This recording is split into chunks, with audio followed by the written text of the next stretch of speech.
All right, Dmitri, thank you so much for joining me. Thank you for having me. All right, so we normally do this a little bit differently, where I have you kind of go through the background. We'll get into that later. I'd love to just start with a bit about BigID, kind of where you are today, what's going on with the business. Give me some context. You've been in business for what, 10 years? I can't remember. Just like 8 years. Since 8 years. You've 2008. raised hundreds of millions of dollars. Your team's how big? And then what are you really going after today? Like, what's the core business? And then we'll talk about some of the history in a little bit. Sure. So today we're kind of focused on what we describe as connecting the dots in data and AI, but said another way, we basically focus on helping organizations get visibility control around data and AI. So we help them uncover what data they have, what kind of data, the context of the data, who's using the data, who has access to the data. And now we do the same thing for AI. So we help them find models. We help them understand if the models are sanctioned or unsanctioned. We help them understand the risk around the models. We help them understand what data is going into the models. And then we kind of build the bridges. But we started off very much data centric. And now, like every other company under the sun, we've expanded more and more functionality in the AI arena, especially Gen AI specifically. Company size, a little bit under 600 people, raised about 400 million. Started formally in 2017, basically started selling in 2018. That was year one for us. We did about 5 million in that year. And I'm in Miami. I moved here during COVID, but the company's fairly distributed. We had kind of global headquarters in New York, but we've kind of changed that and frankly just gone with the whole decentralized virtual thing. It works for me, and I think it works for most of the people in the company. And so today we're like on every continent except Antarctica, and we have customers everywhere: Middle East, Asia, Europe, North America, Latin America as well. And the customers typically care about data security and compliance. That's usually the driver. And now it's increasingly data and AI security and compliance and governance. And that's kind of the big shift over the last year or so. That's great. Thank you for that context. And this is you've started one other company, two other companies. I know this is not your two other companies. So I had an API security company, I had a network security company. Security seems to be a theme. Next time, who knows what I do? Maybe if there is a next time, it'll probably be more AI centric. But yeah, multiple security companies. First two were in Canada, where I lived prior to moving into New York in 2013. And then obviously I've kind of lived in many places: Seattle, Vancouver, Winnipeg, Montreal, New York. And now I'm kind of probably settled down in Miami.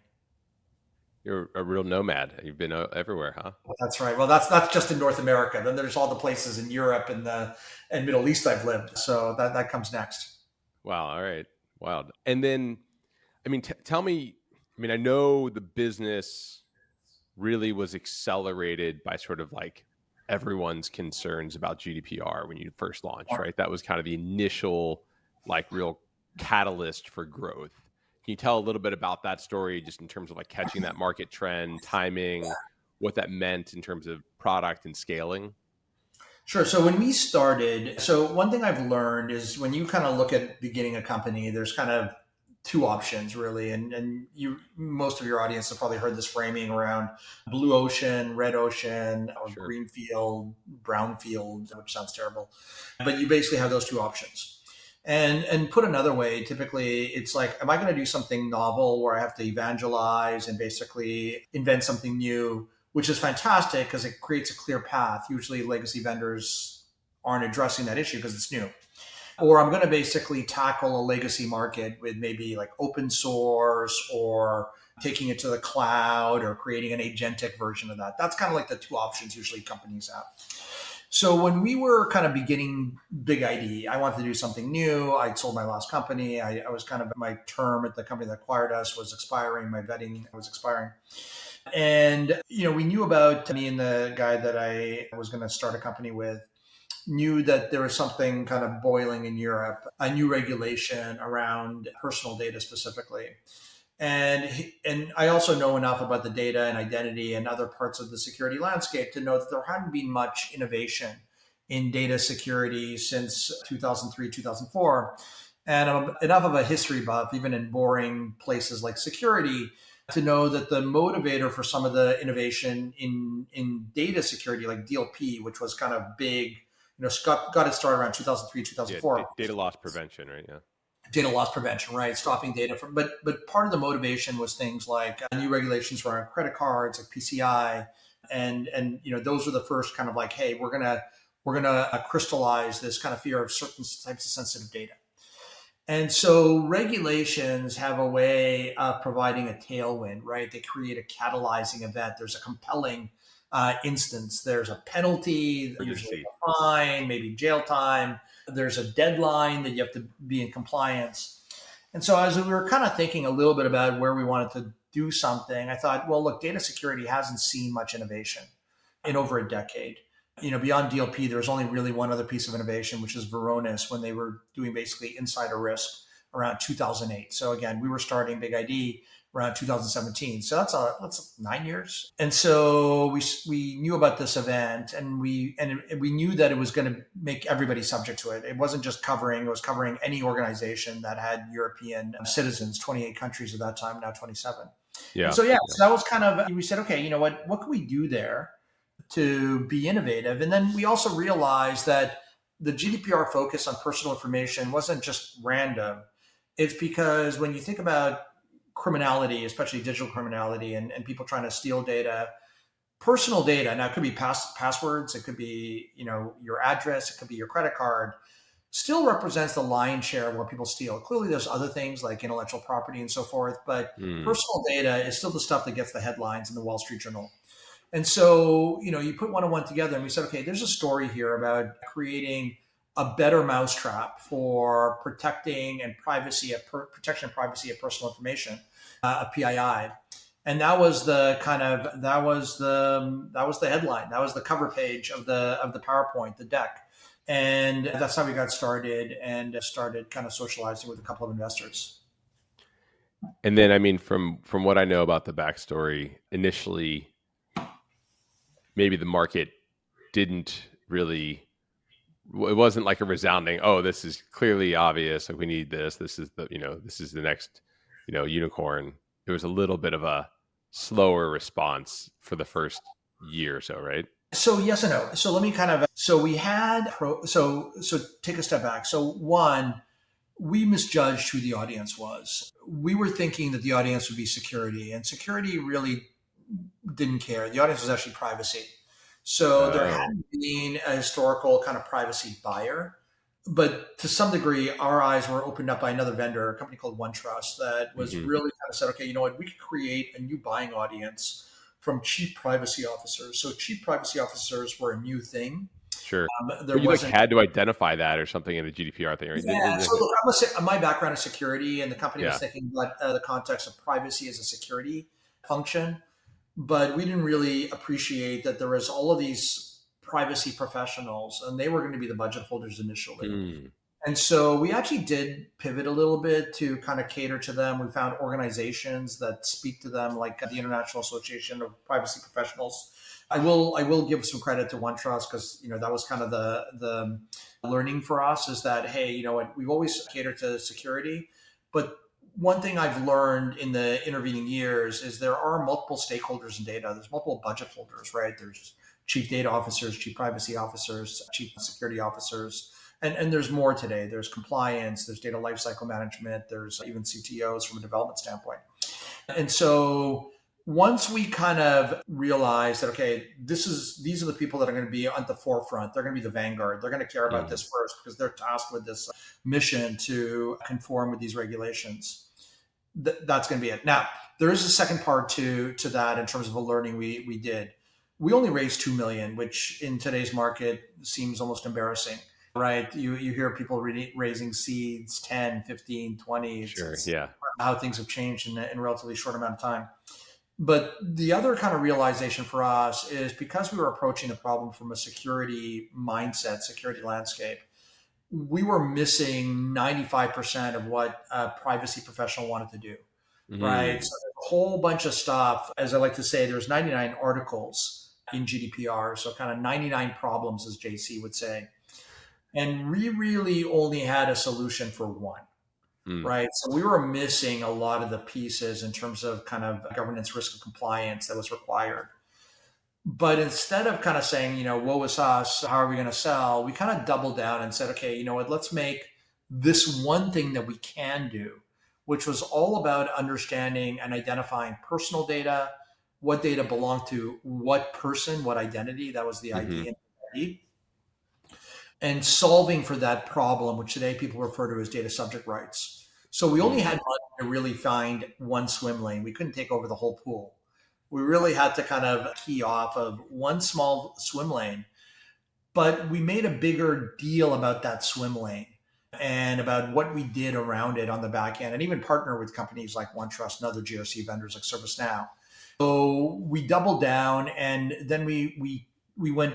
I didn't know any chief privacy officers, so I went to the SIs who were all building practices around catering to chief privacy officers, and I said, look, we don't do 98 of the 99 problems, but we do this one, and this one is a big deal.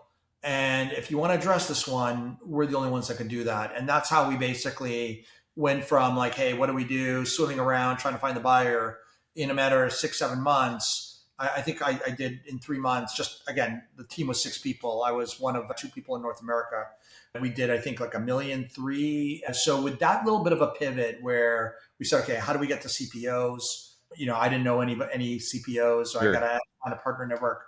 And then rather than kind of shying away from the fact that we only did one thing, we really kind of, really kind of tripled down and quadrupled down on that thing and kind of made that, hey, this is an important thing that you can't get from anybody else in the data security landscape or in the privacy landscape. And that was what changed things. And it changed in a relatively rapid mode. Like I said, we had a kind of a prototype and we did over 5 million in year one with no help from investors. And we did over like almost 16 million in year two, just with those two kind of little insights.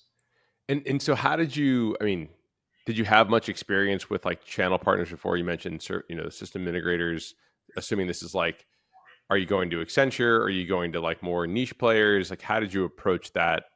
I did. So look, I did. I'm kind of an expert in nothing, but I have a little bit of experience in everything, including jewelry making for my dad. So I know how to make Oh, a snake ring, a snake eating itself, with nice. the Romans would have been impressed with. So I knew enough, and we started going to this privacy conference I mentioned, or privacy organization IPP, and there's SIs or system integrators that attend those. And it's really about finding one person. I don't need to find the whole organization and bring them with me, but if you find a partner and kind of animate them, not even a partner, usually it's somebody a little bit below a partner who's a bit Mm. more eager, who wants to make partnership. And that was always the trick. So whether it was PwC, EY, Accenture, Deloitte, those are the first four big ones, which is not bad for 6 people. But again, I didn't boil the ocean as the frogs would say. I just focused on one or two individuals who I knew were trying to kind of, doing the more vanguard things, were both technical and ambitious, so they were still trying to drive revenue. They weren't a partner. They weren't kind of like satisfied yet. They weren't taking 6 weeks vacation. And I laser focused on one or two of those in every one of those organizations. And that's what worked. And again, I basically Oh, just said, interesting. let's find one account, two accounts. That's it. We don't need to find 20. Let's just find one or two. But one or So- two multiplied across four is enough to get you to kind of five And that's one or two like opportunities. opportunities. Okay, so let me kind of rewind how you're mapping the SI. So I assume, I mean, there's kind of these like specializations. So there's probably at Accenture or Deloitte somebody that's like in the privacy practice, or they're because GDPR has become a big deal. All these big companies are going to start to turn to these consultants, these system integrators to say, And it's new, right? Whenever something is new, yeah, nobody knows anything. And if right, you also put yourself, I learned, I'm a quick study. Privacy professionals are not technologists; they're lawyers. So they mm, have a budget, they have a mandate, but they could barely turn on their computer. yeah, So who do you call? Who are you going to call, yeah, as they said, as the Ghostbusters said? You're going to call the system integrators because they're the experts, right? Now you may call others, but I knew generally how system integrators work. And as I mentioned, there's one industry association and they started putting on events. So you go to an event and there's like, hey, PwC has a booth, Deloitte has a booth, has a booth. Look, that's how you start there. You start kind of with the basics. Hey, hello, my name is Dimitri. I'm with the company called BigID, and we're focused on this problem. What are you doing in privacy? And so it begins fairly basically, innocuously, right? This is maybe not something you learn in MBA school, but it is something you learn in sales school, right? This is how you start selling. Hello, here, this is who I am. Who are you? What do you do in this space? And that's how it basically began, very, very simply, with just kind of, but again, also not trying to pretend that we did everything. And to this day, Big ID probably different than a lot of startups. And we're still, we're over 100 million now, but we're still a startup in many ways. We've always been careful about saying this is what we do, this is what we don't do. So we always kind of circumscribe in the scope. And I think sometimes startups say, oh, we do everything, and then you get into The a kind of details. Yeah. production, and it's like, oh, we do none of it. So You're a mile wide and an inch deep, right? Yeah. yeah, and again, for us, and maybe it's just personality. Hey, this is what we do, and then let's focus on this, and not and like make that the important piece. Yeah. I think, I mean, this is, I think for a lot of people, the channel is a bit of a mystery, right? So like even just this process you use, going to the event and then not focusing necessarily on the end customer buyers, but saying like, hey, I want to get to know these SIs. And then you're doing the same thing you would do in an account. If you're trying to sell someone, you're identifying a real champion, right? You're looking for someone who understands the problem. You said like they're hungry, they're not maybe a partner yet, they're actually out there trying to make a difference, Yeah. and you're trying to make their career to some degree. You're trying to say, hey, you want to be really successful at privacy, we can be this great partner. And then they have opportunities and they're going to, you kind of, I'm assuming you're educating them on everything you can do about the market, how to put the whole thing together. And so they're becoming more of an expert because of you. And then, ideally they're bringing your solution into some number of their, large accounts that they're working with. Yeah, look, I think one thing that is a tell. So I'm American. I'm a naturalized American. Don't call ICE on me or anything. I don't know if that's good or bad, but I became a citizen 2 years ago. But I grew up in Canada, Congratulations. and as I kind of hinted at, I lived in Europe and elsewhere previously. One thing that differentiates the U.S. from all other places is in most countries, these kind of buyers, CPOs, CDOs, CISOs, they want to protect their job, right? They want security. They're averse to risk. America is the converse. There's always a striving class in every company, whether it's an end user or a GSI. There's some individual that wants to get ahead, and they get ahead by looking for the new thing, by taking a gamble, right? America is the land of riverboat gambling, right? It never developed on the Rhine. And so there's always going to be a group in the States that sees their future attached to something new, doing something innovative, doing something pioneering, right? Again, America is a pioneering culture. And that is very different even from Canada. I'm not saying that there's nobody in Canada that likes to kind of do stuff, but in most places around the world, people want to save their job, preserve their job by avoiding risk. The US, I think, one thing as an observation as somebody who's kind of been here for a decade, is the people here like to take a risk, right? Because it's a way to kind of get further in their career. And so to some degree, we play to that, right? You see the same thing happening in AI, right? Sure. I would recommend, there's always going to be some people maybe that go, oh, you know what, I don't want to take a chance. But one thing about here in America is there's a lot of people that do want to take a chance. There's a lot of people that feel their future is tied to doing something different because there's so many people here doing so many things. How do you set yourself apart? And so we played that same angle. And again, it's not like we have to go find 1,000. We literally found 4 or 5 people, but that was enough because you don't need a lot at the beginning just to start that flywheel, right? You just need a few customers to get you over the hump, and then you start creating momentum and awareness. And so that was enough, and that's something we did. It worked well, and I recommend to anybody that's kind of in a new thing, doing something innovative and pioneering. You don't have to start with, now it's great if you raise 100 million and you just start flooding the markets with marketing and just, basically like hope for the best, the spaghetti strategy.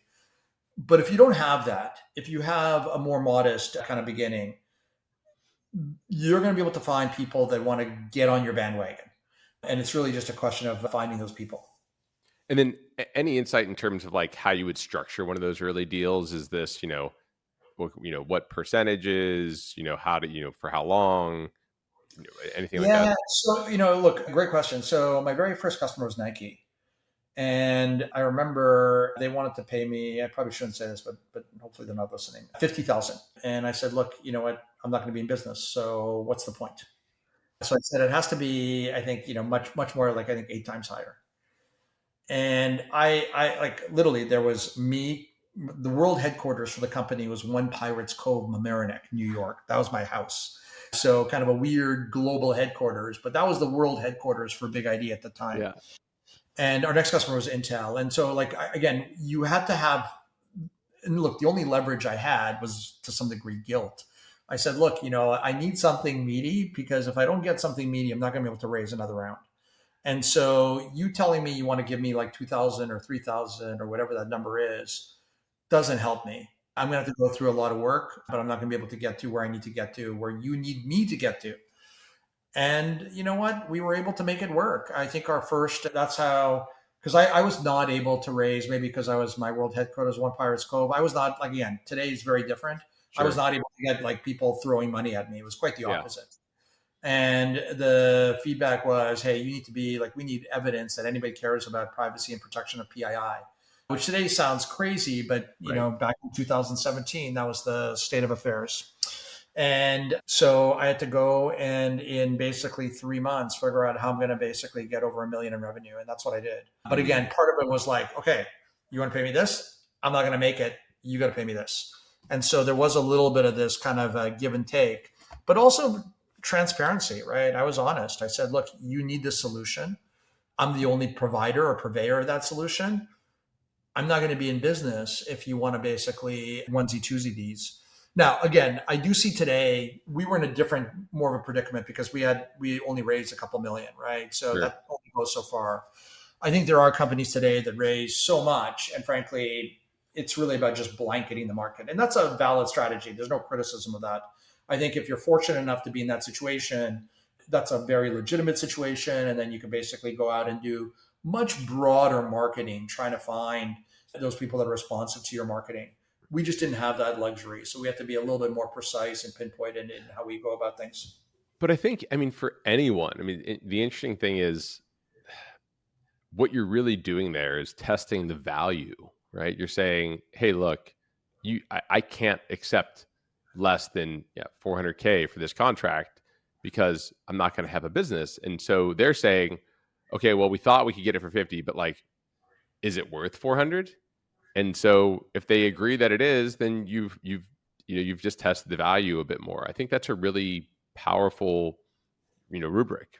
It is. And remember, we doubled down on our difference and Yeah. highlighted like only game in town, right? So we knew, and this is the greenfield, brownfield, red ocean, blue ocean. We knew we were doing something that even the more established vendors in privacy like OneTrust were not doing. And so we found something that was technically complicated. It actually used AI, which was then still kind of novel. It used a type of AI, not LLM, but graph. And so we knew that it was going to be a requirement, but you're right. It provided validation that this is in Yeah. fact a requirement. And then from a novice outsider perspective, from what I heard you describe, like in just sort of some of my knowledge of GDPR, was like there was this idea that you needed to be able need to be able to complete like a data deletion request, right? And so from what you described to me, I'm like, without BigID early on, knowing how to map all of that data to an individual person, I feel like that data deletion request would never be truly complete. And so was that part of the like, if It you want to, was. okay, Look, I'll be candid and truthful. Look, I think if every single company had basically embraced this requirement through automation or technology, we would be a public company today. They mm, have a lot of companies still do it manually, right? The one, there hasn't really been any fine. Two, mm, you have 30 days. Three, lawyers, there's enough ambiguity in the law that you can say, well, we're only going to look in these two places. And so every company has this. So We do have companies that are using it for today, but again, as lawyers do, they sometimes kind of create a particular definition or particular kind of interpretation of the Sure. law. And so it obviously benefits. So again, I think we found a way to get to scale. I think there's still great opportunities. I think today there's 20 states that now have privacy regulations in the US. There's still 30 to go. Federal possibility. There's not harmonization across the states. We're still the only technology. Now other companies claim it, Sure. but there's a kind of an asterisk. So we're still the only company that truly has automation for it. But like I said, it was never like our end goal to do this and nothing but this. Hmm. This was part of our broader journey around data security and compliance and being the broadest platform. The other thing that kind of the privacy endeavor did bring to us is prior to BigID, every data security technology was very focused on specific data sources like email, right? Like a proof Mm. point, or a file system like a semantic. Everything was very precisely. Now, part of that is because in the data center, there's like 5 or 6 data sources you cared about. But in privacy, because it's done by legislators who write the laws, nobody knows what a snowflake is, right? They think a snowflake is something that falls in Finland, right? Nobody knows what a data brick is. They think a data brick is something that somebody in Croatia is using to build a new house. So they don't know what any of the, like, they don't know what an NFS or an SMB or a Mongo is. A Mongo is something that sounds like a fruit, but not spelt the right way. So maybe it's so one thing that privacy did, and you see this pervasive now in the data security landscape, is it forced us to build something that was agnostic to the data source. But we were the first company that says, look, we need to build a solution for data security and compliance, and today data and AI security and compliance that's agnostic of where the data resides. That may seem obvious today, but at that time, that was kind of wow, that's crazy, because everything heretofore, and you still see some legacies of that in the DLP space, and certainly even in the Microsoft arena with Purview, where you look under the hood and it only works on SharePoint and OneDrive. Like it's still only very specific to the data source. And so one thing it forced BigID, besides how we sell and trying to find these channels, these routes to market, it also forced us from an architectural standpoint to make something that was ubiquitous, something that Mm. was cross-platform, cross-data source. And today that is like every new company in DSPM or some variation. That's what they promise. Now, very few have achieved it, but that's what they promise.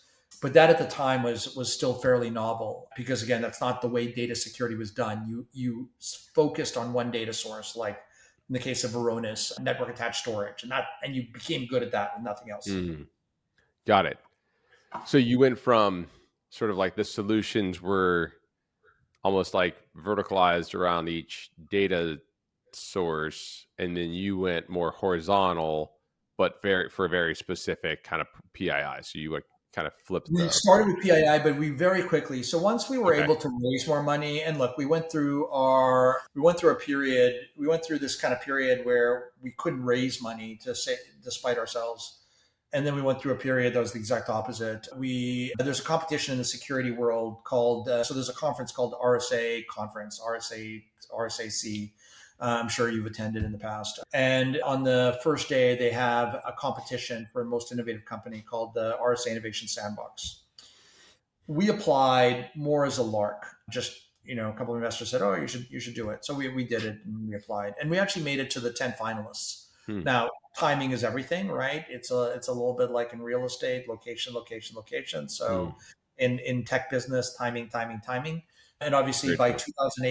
2018, when we made it to the finalists, GDPR was like not just on the horizon. It was a little bit like in the movie Terminator, in the conclusion of the first episode where the clouds are coming in, Hmm. like something menacing is happening, right? So not only did we get finalists, we won it. Oh wow. And there was a glorious period of probably 3 years where we were raising every few months. Yeah. So again, we went through a period where nobody really understood why do I care about personal data protection or privacy, despite all the obvious reasons. We flipped, and we used those proceeds to basically very quickly expand. So we went from, hey, we could identify personal data really well, to finding any crown jewel, any high value, high risk data, any Glengarry, Glen Ross data, right? The stuff, the good data. We went from like just looking at it from a privacy lens to a security lens to a data governance lens. And then we added a framework to say, look, visibility is fantastic, but visibility without actionability just equals liability, right? Because if you know Mm, you have a problem and you can't do anything about it, then you basically have a heart attack waiting to happen. sure. And so we kind of use the kind of follow on proceeds to very quickly expand the kind of data that we can support in terms of crown jewel using various kinds of AI and machine learning. We expanded the universe in the cloud and SaaS on prem where we could look. And then we said, okay, you know what? The coup de grace is going to be not just telling you you have a problem, i.e., visibility, which is really where a lot of the vendors in the space today are that started in 2020, but saying, okay, well, how am I going to basically fix the problem, right? Hmm. I'm not just going to be a plumber that comes and tells you you have a leak. That's not why you called me. You called me to tell you that, that Yeah. how would I get that leak fixed, right? In every other industry, that's the point. And so we added a whole set of capabilities around 21, 22 to start fixing the problem, and Mm, that remains a strong differentiator for us at BigID today. that's cool. Okay. And did that whole time, did you maintain the channel as your primary route to market, or did you start to, do combination direct and channel, or how did you think about that go to market combination? So yes and no. So you have to build. So the channel is great, but it's hard to scale a channel to the level that you need. So you need Mm, some control over your destiny. So you have to build a direct motion, right? So getting a Deloitte or EY to bring you a handful of opportunities is one thing. Getting them to bring you a steady stream of opportunities is a very different thing. And partly it's because they just don't see them. So we did a sure. couple of things. So on the channel side, we expanded from just focusing on GSIs to focusing on VARs as well. So the reseller network. Mm, So I think in 2022 or maybe 23, we became kind of a channel only company. Everything has to be routed. But now we had the reseller network as well, okay. like the Sky Points and so forth. So we're 100% channel. Every deal touches a partner. And we, besides the VARs and the GSIs, we also looked at the ISVs. So we took money from Splunk, Mm, SAP, ServiceNow, and with the intent that they become kind of partners. And so that was another, and that includes the cloud scalers, right? Who now is their mm, marketplaces are pretty important. So we're in all three marketplaces. And so that became a much bigger approach. So today the channel is a fairly large organization for us. I think approaching 20 people that covers ISVs. They all have three letters. So it's almost like a physics exercise where you're kind of categorizing everything: ISVs, GSIs, VARs. And we recently, just this year, added MSPs, managed service providers, for down mm. market. That still remains important. But in parallel, we said, look, we need control over our own destiny. So we need to be, even if we fulfill through a partner, we need to be able to drive demand ourselves. And so we did build out a marketing function and a direct sales function. Now, initially, the direct sales function focused on the enterprise, so larger accounts. And we've slowly kind of expanded that into smaller accounts, right? Smaller Mm. accounts are a little bit easier. As you start preparing for an IPO, big accounts are great. They can be large, but they're lumpy and hard to predict in terms of close rates. So you need, the hoi polloi. You need, Yeah. you need a large market, mid market to balance that out, especially as you get to IPO and you want that predictability. And it's hard to predict if you have like 20 large accounts in the quarter and maybe four of them get delayed. So you need, if you have 400 accounts, maybe smaller ASV or ACV, it's much better because it's much easier to forecast. Okay. So, but you are still going 100%. So if a deal is 100% sourced, the channel, but sourcing is now partly done by us. okay, but you'll bring in a partner. How do you decide what partner to bring in? It's just like kind of figure out what's the best fit. Yeah, like look, usually there's a partner already in the account. So we bring in partners. So I'll talk about the two ways we bring in partners. So one, from a VAR standpoint, it's a determination based in the field. So the field team in the particular region, whether it's Europe, Latin America, wherever, Mm, has the best kind of relate, knows who the players are, knows who they want to kind of work with. And it's a little bit like priming the pump. So they'll figure out who they want to bring in. On the GSI side, it depends on the type of work and who has a relationship there. It's hard to bring just some random GSI into a customer if they have no history with them. But the other place where we now partner with GSIs, as I mentioned, we started building this application framework for the controls, right, for the actionability. And so now that gives us an opportunity to say, hey, GSI, we have a module around data retention. That's a little bit more involved, for a customer, Mm. like more programmatic stuff or labeling or access governance. And so we try and now bring in a partner and say, hey, this is a great thing for you, Mr. or Mrs. Partner, to work with the customer. So that's still a work in progress, but the apps do give us an opportunity to start, basically bringing in, like, once we sell the app, to introduce a partner to kind of help fulfill or deliver that functionality. And then do you still have a pro serve team, or do you do anything in house? We do, but we position it very narrowly. So the ProServe team, we don't call ProServe. It's really an onboarding team. Okay. And we position it as a quick time to value team. So they basically just get customers up and running Yeah. in 30 to 90 days, depending on the complexity of the customer. And that's it. So think of it as a Best Buy Geek Squad. Yeah. And it's mostly comprised, like, it's not comprised of, like, 40-year-old PwC or Deloitte expats. It's comprised of kids, right? So it's basically about getting everything wired and connected. Our Hmm. product is simple enough, like you can do it on your own, but usually companies are in a rush. Yeah. And so what we've done is we kind of said, okay, this is the scope of what we do, but we're not a general purpose consulting arm. And that's by design. We don't want to start conflicting with what the GSIs do or even some of the VARs do from a services standpoint. So, can it be framed as a services? Maybe, but we position it more as an onboarding organization, and it's really getting customers live in a very, basically connected and live in a very short amount of time. Sure. Okay. That makes sense. And then you mentioned the cloud marketplaces. Tell me about sort of, what's the what type of integration have you done there? What's the value you're getting? How do you see those cloud marketplaces? Yeah, so look, it's hard to get to. We get occasionally referrals from the big cloud scalers, but generally speaking, the marketplaces are just a place to transaction. Yeah. And the deal for a lot of customers is they already have prepaid or pre-commits to Amazon, Azure, GCP, and this allows them to burn it down. Yeah. Where the marketplaces get tricky and it's still more art than science is if you want to do a three-legged transaction where you don't want to exclude the VAR. You want to let the customer have the flexibility of being able to burn down the dollars they've already committed to a particular marketplace.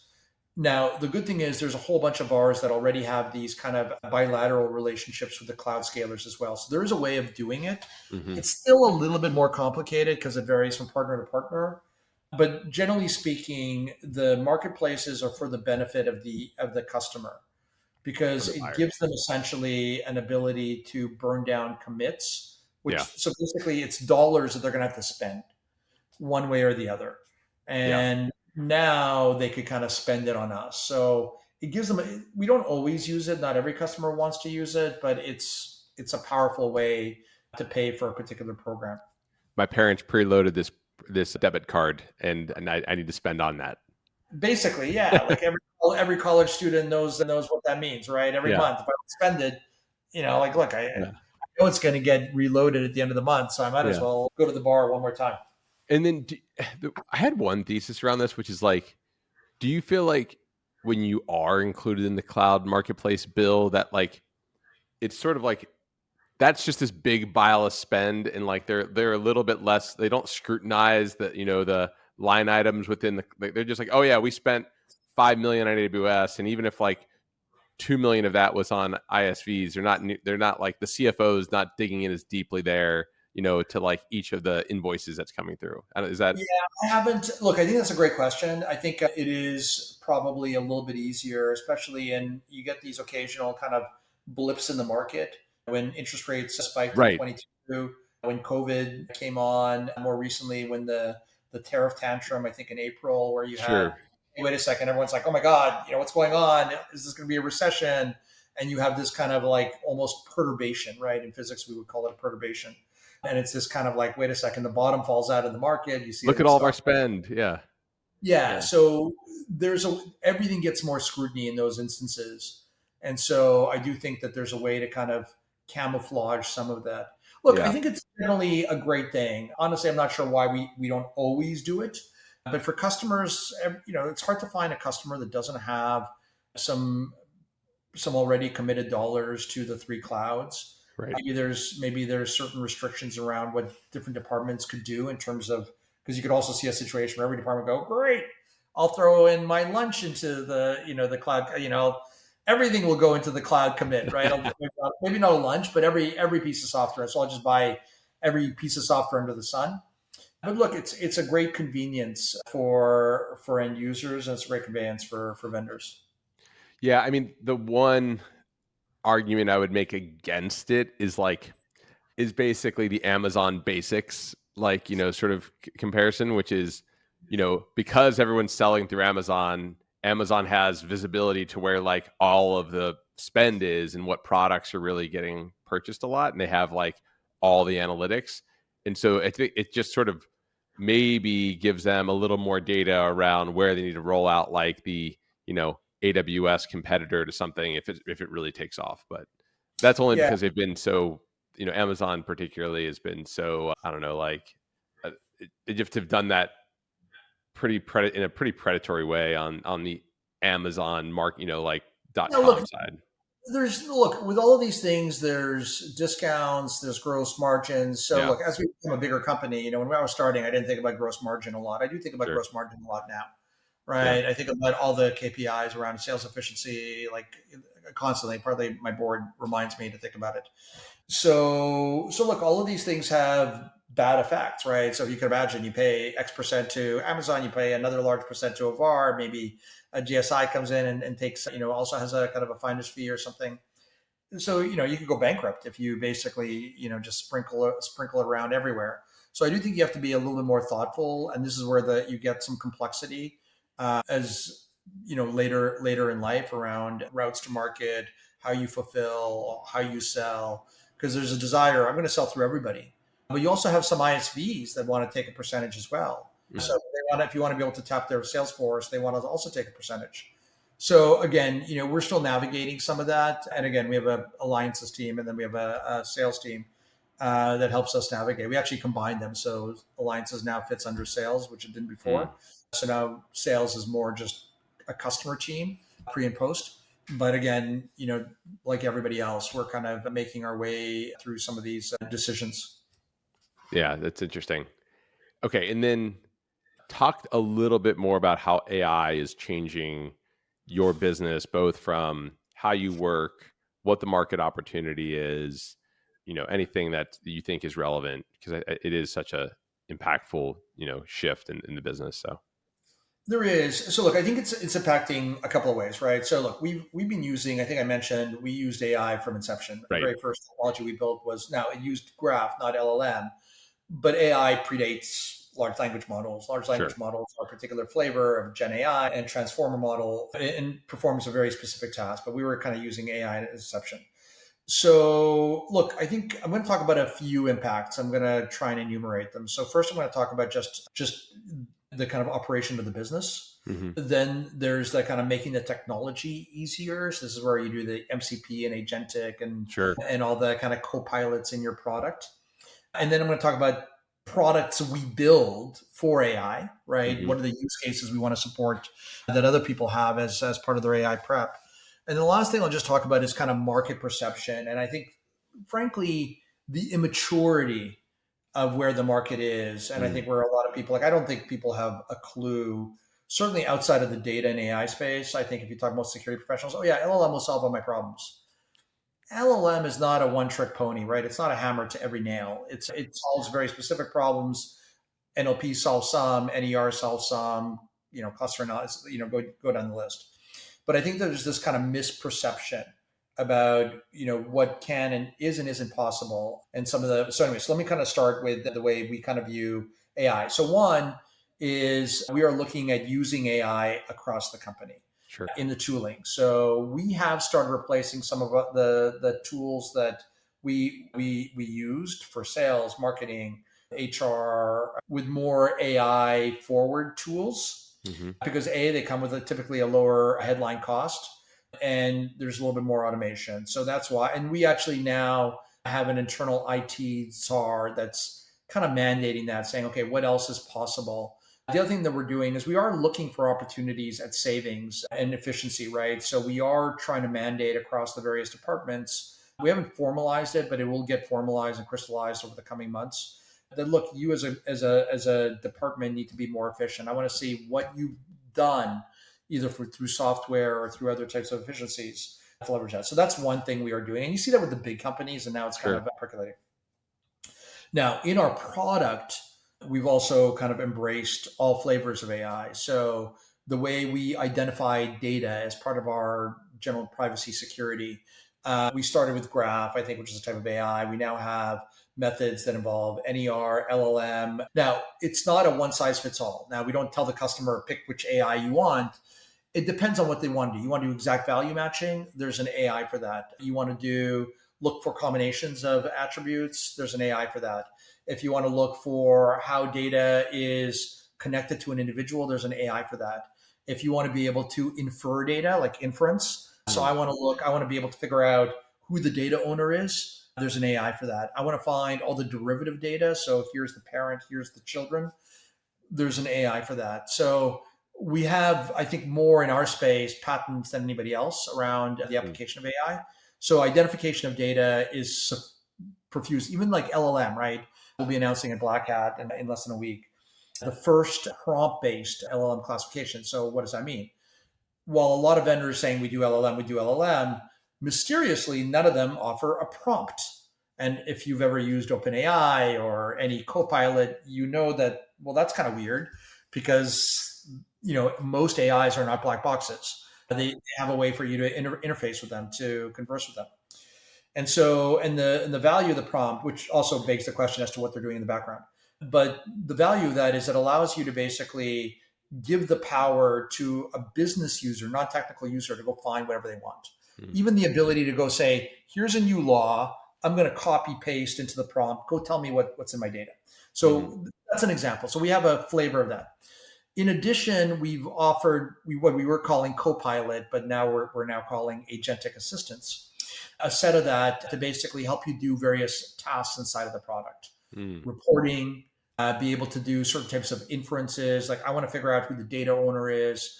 I want to know, here's the raw data, but I want to know what the right business description is that for the data based on my taxonomies. So we now have a very comprehensive Copilot or agentic assistant that basically provides you a way of working in the product. Even the way we do search. So we've always provided core search so you could find findings. That is now is natural language and vectorized. So again, all these things. So AI is completely all across the product, from MCP to agentic assistance to kind of vectorization for search, all that kind of stuff, to various types of AI from LLM to NER for identifying data. Thirdly, well, how do we help companies with AI, right? So we've introduced a whole bunch of things, right? So in compliance, we now do risk assessments for AI, for vendor AI. I think we're the first company to introduce vendor AI. So I bring in a vendor, they say, oh yeah, I have an amazing AI. What's the implication to your company? Because remember, most AI, especially LLM, is actually pass through. No company that you and I know, say for Facebook and Google, no one's building a frontier model. It costs like $4 billion. Nobody's building that. So all you're doing is you're either doing some type of RAG, which means you're training it with some data from your customers or somewhere, or you're just doing complete pass through. You're just basically sending it, rerouting it to OpenAI. Well, what are the consequences to a company? So anyway, so risk assessments, secure data pipeline. How am I? So I want to do RAG, which for your audience is basically kind of like a type of data enrichment. Well, I need to get data ready, but the problem is I can't just give it all my data because that data basically gets memorized by that AI. Sure. And so I want to be able to find the right kind of data, like maybe mortgages. I want to find all the mortgages, but also make sure that I'm not including social security numbers, addresses, all this other kind of thing. So preparing that data is something we do. We call it secure data pipeline for AI. It's a use case. There's a whole bunch of things from redaction to curation to compliance that we do. Shadow AI, you familiar with IT? That's another use case where customers are going, you know what? It's so easy to either download like a DeepSeek or just go and say, I'm going to use Perplexity and I'm going to basically pay them subscription and I'm going to get through my firewall. Sure. So there's a set of use cases, employee access to AI, AI trust, risk, and security management, shadow AI that we're also tackling. And remember when I said earlier on, we're not claiming to do all things AI. We are identifying finite things where we can make a difference in AI. Mm, And that's kind of just a philosophical thing and saying, look, we're going to focus, we're going to do these. And so now BigID, and this is different from a year ago, could basically tackle these 5 very concrete use cases. So again, those are 3 things. So we're doing operationally across the business, we're doing in the product, co-pilots, agentic assistants, everywhere, vectorization. And then thirdly, identifying areas that are important to our customers in terms of their AI journeys that we could assist them with. The last thing I'll just kind of mention for your audience in terms of AI is I still think that there is a general, oh yeah, I want AI everywhere, but not realizing, and I've been on a lot of calls with CISOs and CDOs and CPOs, not fully appreciating or comprehending like, well, what's involved in that, right? Are you going to have to basically give the vendor full copy edit permission? Are you going to be sending all of these things that you've been spending a fortune on DLP and other technologies to protect, and now you're basically sending to a third party forever to be memorized? So I still think that there is a general poverty of understanding of how LLMs work, how some of the enrichment methods like RAG and fine tuning work, around some of the things to ask vendors and users. I think everybody wants it, but not. And also, what is the art of the possible, right? LLM is really kind of a particular type of transformer model. It's a probabilistic model for looking at these kind of word tokens and kind of sequencing them to make them sound like human speech or human writing. It's not like a one size fits all. So I think understanding what the nuances of a deep learning model versus a particular type of LLM or SLM or NER, and understanding, I think that understanding among buyers is still very poor. And I think it's also candidly very poor among vendors, because vendors do a lot of jazz hands. If you're familiar, maybe it's a little bit of like, oh yeah, yeah, LLM, like, yeah, we do it all. It's all LLM. Everything's LLM. And of course, if that's true, then how is that differentiated? Because everybody basically can use the same open source models or commercial models. So anyway, so I think the fourth thing I would say is there's still a lot of confusion in the market about AI. And the only thing that will kind of solve for that is just time. I think there's no other solution. yeah. I mean, assuming some amount of education, right, is the other part of that. You're probably in the market, webinars, talking to your buyers, talking to folks, helping them see this and educating them. Is that right? We are in the market. So, look, I'm speaking on it. I speak Yeah, at conferences and so forth. We do lots of webinars. We obviously talk to lots of customers individually, one on one. But like I said, I think, look, it's easy for us as a business, putting on my kind of operations hat, to kind of say, okay, we want to create mandates or fixes to be more efficient using AI. That's one thing. In the product, we basically empowered all the various teams, product teams, to say, how can I improve what I do in the product with AI? Maybe it's around how I prioritize risks, or maybe it's around how I search for data, or maybe it's how I get assistance in terms of performing certain hard tasks. So we've done that. And look, that's a journey. It's not a destination, right? And then yeah, thirdly, kind of help them. But I think the education, the evangelism, it's not just us, it's like everybody, right? sure, I think to some degree, AI, we forget that 3.5 from OpenAI came out in 2022, sure. in the second half of the year. So we're still in the very, very early innings of AI. And, look, I would probably wager a lot of people aren't expert on the internet, let alone AI. And the internet's been with us now for 30 some odd years. So I think it'll take a little bit of time. And there's no way, I think, to forestall that or to shorten that. Yeah, I mean, it does. I mean, one interesting insight, at least from a lot of the companies that seem to be scaling because of AI, I think there's like a handful, right? There's obviously like the cursors and these agentic coding tools, but also seems like there's also a lot of like the service providers to the AI companies, because these, Anthropic and OpenAI are growing so fast. Anything that becomes like a core part of their business also seems to be really growing quickly. Yeah, look, if you're fortunate enough, look, who's that company that basically provides compute to 2 vendors, Microsoft? They just went public, but yeah, look, I think it's great. And look, it also burnishes your image, right? Weights and Balances, which got acquired by the Sure. same company I just CoreWeave, referenced. yeah. CoreWeave, yeah. So Yeah. CoreWeave is a great example. They have like 2 customers.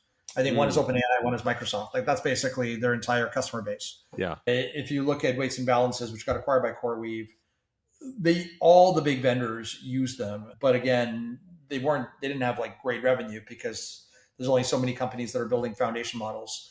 But you look at Scale. Now, Scale had great revenues, right? They Right. built a fantastic model, a lot of its services, but Right. they didn't have a tremendous amount of revenue. But now that the CEO and some of the leadership team moved Yeah. Meta. Yeah.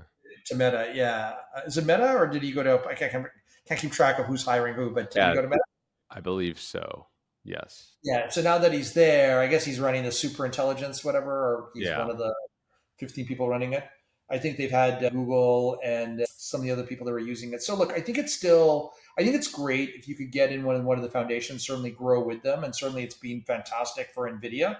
As a shareholder, it's fantastic news. And it's been fantastic for the people that build custom chips on Broadcom. So I still think you see huge benefits from the build out. And it's frankly keeping the stock market going. But I do think that there's the kind of the like everybody else, right? Yeah.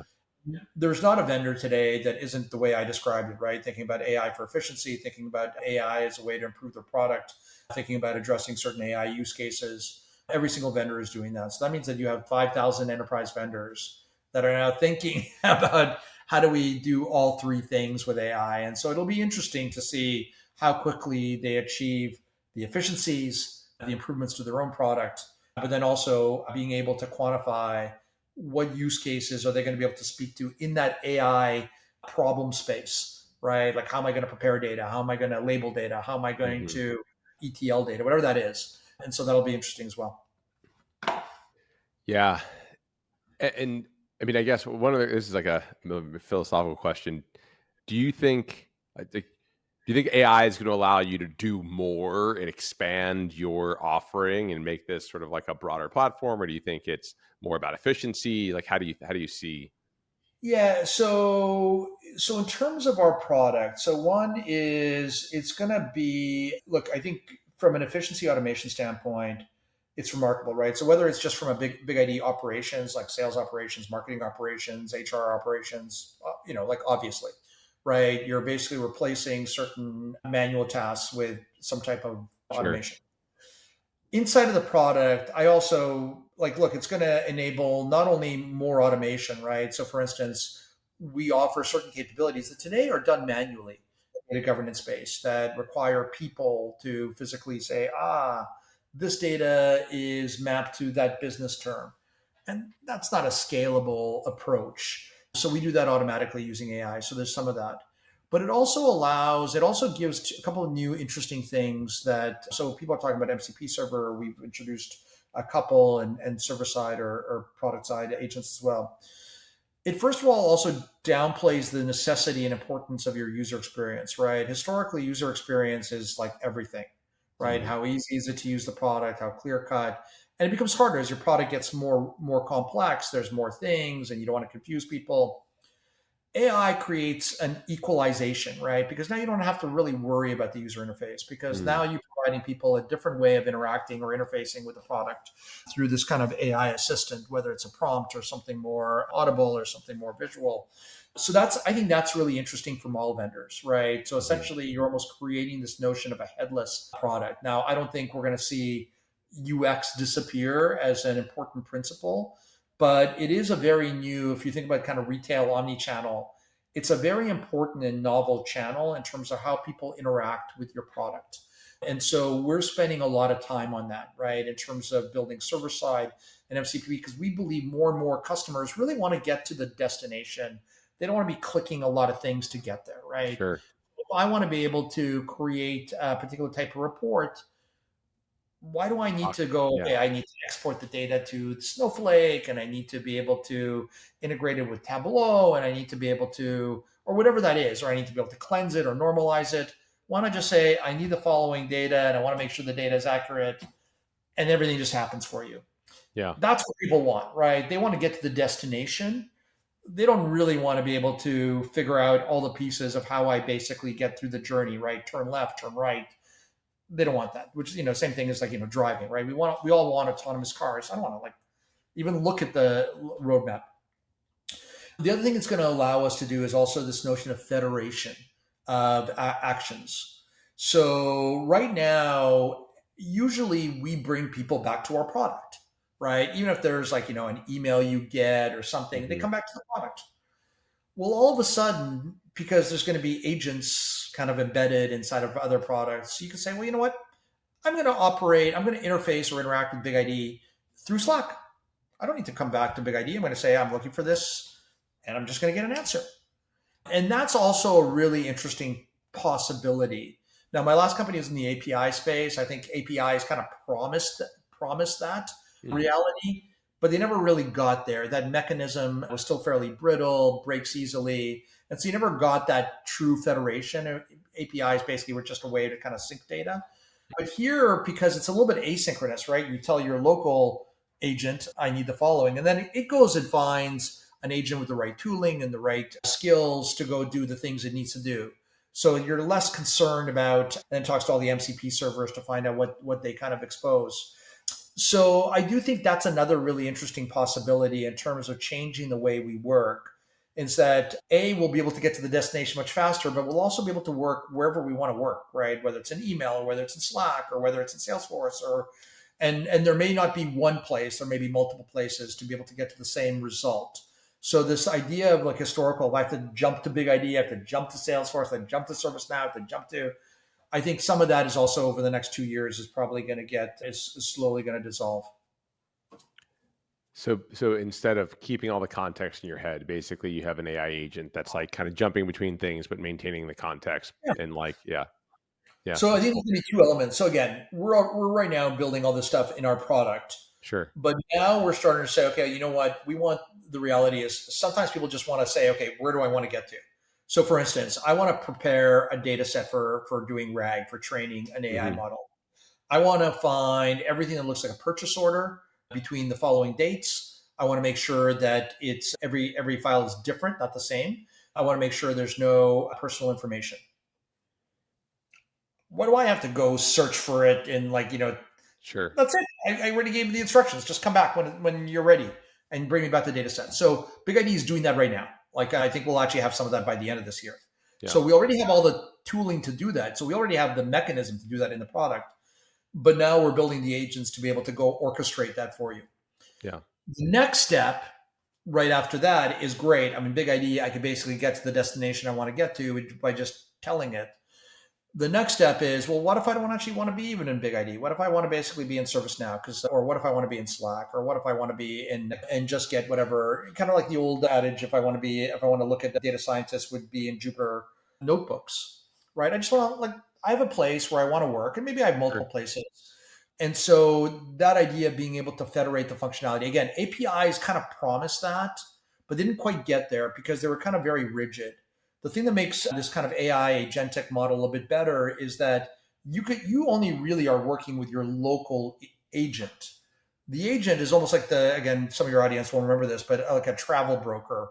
It then goes out and figures out exactly. So there was a time when you didn't just go to Booking or Expedia, you'd go to your travel agent. The travel Sure. agent didn't know everything, right? They didn't know where they were just smart enough. They had a phone number to call American Airlines or United. They could call Royal Caribbean. They get ads from tour groups. So they knew where to go and get all the information and compile it. And so to some degree, that I think is going to be ubiquitous, probably by mid or end of the next year as well. And certainly we're embracing that as well. That's amazing. Yeah. I think, yeah, it's a really interesting perspective. And I'm guessing that you're doing the same thing that I am, which is just like pushing your teams to use all these things as much as possible in order to get those insights. So you said like you're doing it in your product. Now you're building products to help people do it. And it's like the only way you get there is by, having teams that feel like they're AI first. And this is just part of how they think about work and they approach things with like, instead of here's how I used to do it, it's like, well, how can I do it differently now that I have AI around? Does that feel right? Yeah, I think you want to be able to take the technology to its realm. And look, I think so. First of all, I talked a little bit about, and I'm just going to talk very selfishly. Maybe I'm Yeah. oversharing as I sometimes do because I'm Canadian. That's what Canadians do. We're so honest people. Look, I think just like I talked about what makes Americans, I don't know why I'm talking about the sharing is the Canadian, but now I'm thinking like an American, ambitious American. I want to get the full flavor of AI, right? And I want that in my company. So I know that AI can help us operationally. So I want to make sure that we embrace that because I want to learn from that, right? And I'm Sure. always on the lookout for tools that our teams could use. Secondly, I want to improve the efficacy of people using our tool, Yep. right? So I know, so we've kind of made a clarion call to all the team leads. Hey, look for opportunities for you to take advantage of AI, whether it's vectorization and search, whether it's a co-pilot feature around documentation, whether it's using agents to be able to automate data stewardship. Look for opportunities to take advantage of AI. Thirdly, we, as an executive team, a leadership team, product engineering, and obviously I kind of stick my nose into it as well, as any founder in technology does. Sure. Where are we going to play in AI? Now, we take a little bit more of a deliberate approach. Like I said, I think a lot of my brethren, including some of my competitors, just say, "Oh yeah, we solve everything." I don't Hmm. know. To me, that's like, I roll my eyes and we're like, "What? If you solve everything, you solve nothing." Yeah. And you're basically like peanut butter, a very thin smear of peanut butter. So we've kind of identified, okay, we're going to focus on these set of use cases, and we're going to go deep, and then we're going to expand the set of use cases. And then the last thing, like I said, there's an evangelical element, and the only thing you could do is do podcasts, speak publicly. I think to some degree, you're not going to bring, the world is going to just mature at the pace the Sure. world is. But I do think that right now we're at the phase where the general technology buying audience thinks that AI is literally cod liver oil or some kind of like snake oil, kind of like it solves all things. Hmm. But I think there is some nuance, right? It's an incredible, powerful forcing factor. It's going to change the landscape and industry and everything else. But it's also important to understand where it stops, where it starts, and understand the various flavors of AI. I think more importantly, it's not so much that AI can't do certain things, but AI is not a generic panacea, especially LLM. It could do certain Yeah. things well, it could do certain things poorly. Deep learning, same thing. Cluster analysis, same thing. Graphs, same thing. NER, same thing. NLP, same thing. And so trying to understand what it all means is important, I think, for the general audience. But there's only so much I could do there. No, that's super helpful, Dimitri. I mean, like, I think you've shared a lot of really amazing insights here. So thank you so much. Anywhere, where can people find you? Anything else to add? If you go to Miami, give me a holler, assuming I'm not traveling. But generally speaking, you can find me at dsirota at BigID, BIGID.com. Shoot me a note. Happy to chat. And then beyond that, our website, as you probably figured out, is BIGID.com. Amazing. Dimitri, thank you so much.